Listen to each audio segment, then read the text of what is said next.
Hello again everyone, third video of the evening. I haven't done that for a while, so I hope you don't mind. Right, snuffs. I kind of called this the Aristocrats for, and it's slightly tongue-in-cheek because, to be honest with you, you know, the Fribourg Treyer. Snuffs, they're owned by Wilsons of Sharrow now, so I wouldn't call them as snuffs particularly aristocratic. They're quite nice, but they're not outstanding. I never tried them before they were with Wilsons, when they were just Fribourg Treyer. So for those of you, I know there's not probably many of you that have tried them, and I think of one man in particular to whom I really owe my snuff taking too, Mr. Tim Gearing, Milverton 68. Now I know I mentioned him a lot, but I make no apologies for that, and he really did introduce me and got me into the snuff taking.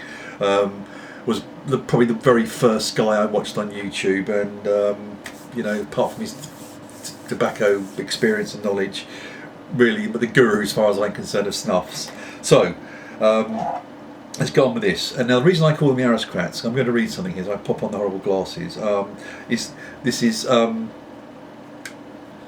packaging, really. I know nowadays with packaging we shouldn't sort of get too enthusiastic about it, but look at these, really. You know, let's put, I don't know, I'm probably going to, can you see that? I don't know whether I need to put that light on. I don't want to, because I think it's just going to shine off it. I mean, look at that, aren't they gorgeous? Yeah, perfect little tins. And the reason I call them the Aristocrats, you probably haven't read that on there, but let me just read that quickly, and it's probably going to be a bit wrong here. What that says on there is a Fribourg and Treyer, established 1720 in Haymarket, London.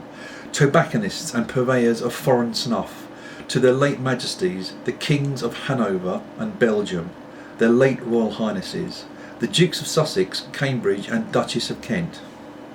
Aristocrats, yeah.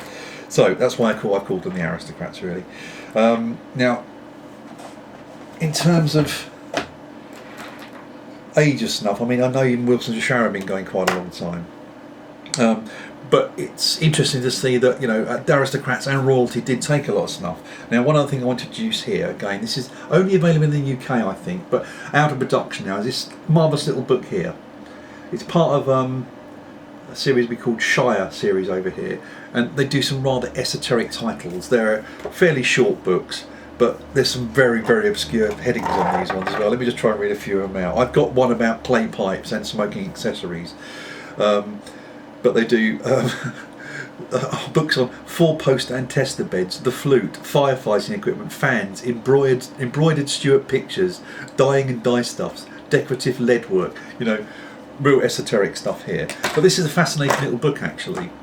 It's divided into a few parts. You can still get this. I know it's out of production, but you go to a good antique bookseller where I got this from. They can get it sourced. This cost me a £5 and it's in excellent condition. But it starts off with a brief social history of snuff, where it came from. There's a lot about the milling of snuff and how it goes on. Say a lot of it is based on Wilsons of Sharrow, who are still going. But if ever any of you who take snuff think you might have a lot, now I always thought I had a lot of snuff. Let me just read this. I should have marked this. I'm highly unprepared again. But again, a chap called Lord Petersham, perhaps better remembered as the inventor of the Petersham overcoat. He was an eccentric who never went out before the evening and had one snuff box for every day of the year. He kept, this in weight, 3,000 to 4,000 pounds, 1,400 to 1,800 kilograms of snuff in store, and had his entire establishment dressed in snuff coloured livery. Right, you know, you go and do the maths on that. These are what, 10-gram tins. So you can do the multiplication on that, or the division, and find how much snuff that is. That's just an impossible amount of snuff. But this is a really good little book. Very scarce to find any book on snuff. So anyway, before I run out of time on that one, let me just go through these ones here. I'm going to take a couple of little toots. So I don't particularly have a favourite one here, but a lot of these have been mentioned. The first one of my favourites as well, is this one. Again, as I said before, I do tend to favour the more perfumed ones, I'm going to call them. This one is called, oh, look, blimey, back to front, Dr. J.R. Justice. Okay.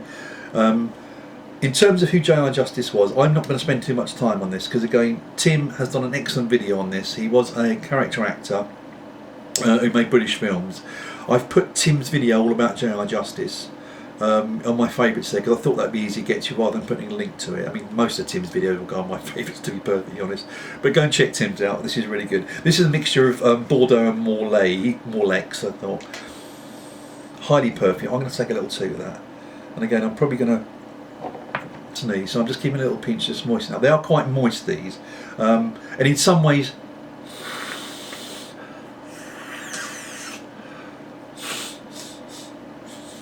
I've got to bring my hanky out, so I won't miss to check my nose.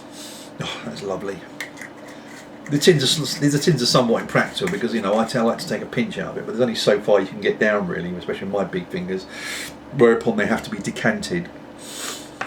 So that's, again, a very perfumed one, and one which I like a lot. And another one I want to get out of the way is this one. It's called Makuba.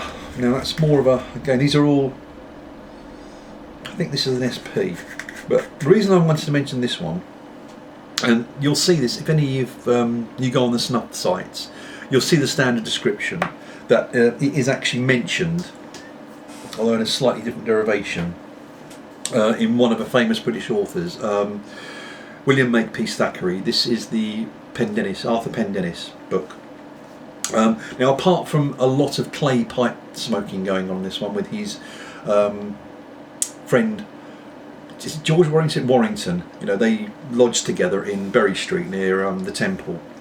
There's lots of patches in here where they're just talking and just smoking clay pipes, but there is one single mention of the snuff in here. Now this is called Makuba. They call it Macabre in here, and I say it's just on one line, and it's attributed to a character, a lady in fact, who doesn't even appear in the book. So Wilsons of Shower have taken that and used that as part of their marketing blurb for this, so I just thought I'd bring that to the attention. What else we got here? Prince's Special. This is a very dark one, and a more earthy, leathery, spicier smell, but again, perfume. Love that one. French Carotte, again another very sweet perfumed one. And when I first heard about Carotte, I thought, surely they don't make enough to smell like carrot. But no, this is almost bordering on talc, I would say, but a little bit of fruitiness in there, which just takes it away from that. But the interesting thing about Carotte, and I'll see if I'm going to show you in this book, is an old form, probably impractical, and one I wouldn't like to try, is where they used to compress snuff. Let me just see if I can find a picture of it, and I hope you can get that. Okay, let's just see. I can't see past that. See there. Oh, here we go. They compress the snuff. Oh my God, this is back to front here, into a kind of carrot-shaped stick of snuff with a little rasp, so you'd rasp it off. Yeah, it's probably hard work actually, and probably not worth doing actually. But yeah, there we go. French Carotte. But again, fruity, sweet, that one. Morocco. Now I think that's got arak in it. I have been to Morocco once on holiday, and it has that kind of marketing spicy smell that you get pervading the air. But to be honest with you, I think I prefer Grand Cairo from Wilson's on that one than this one. This is more of an SP. Too soon for another toot? No, I want to do the old Paris actually. So again, arak on that one. I should be looking at the descriptions. Oh, I just love these tins. This one's from Mike Flieger. Haha, Santo Domingo. Again, another perfume one. This is one that Mike, again, very dark, almost spicy. But this is one Mike tried on a little batch that Tim sent him way back, and this reminded him of the first smell he got when getting off the plane on a holiday he went to in Cuba. So whenever something like that can remind you of a pretty great holiday I think he had, that's always great, and he does like that one. And I know this is another one that Tim goes on about, and I do like a lot. Old Paris. This is kind of very much, I would call it an SP, quite tangy, so I'm going to have a little toot of that. Probably did it too soon after the other one, but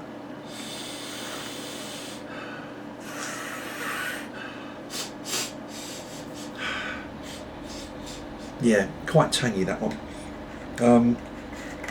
They do a few others, but you know, I don't want to go overkill on this one. So if you get a chance, do try these. I say the containers are excellent, and I always keep them afterwards for whatever reason. They're just fantastic. Little gothic writing on there.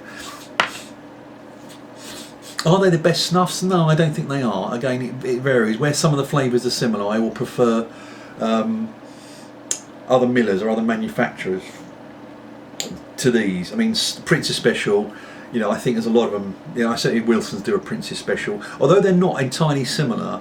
They're pretty much the same, a dark, slightly coarse, I'd say, but have that same spice flavour on it. And again, if you do get a chance to, if you're in the UK, I don't know, you might be able to get this in Europe and in the States as well. I know, again, I'm constantly aware this snuff's not big in the States, but again, it's not a very big book, but a lot of research in it. A lot about, you know, Chinese snuff bottles and collecting snuff tins. The history of oh yeah, I think this is near Charing Cross Road. You know, beautiful old snuff shop there. Shall I stop? I can't see being around the book there, but a great little book. So if you can get hold of that, again, if you know an old bookshop that's good for sourcing second-hand books or antique books, try and get hold of that. So it's cost me a £5 about a year ago. I think it went out of production or publication in 1991.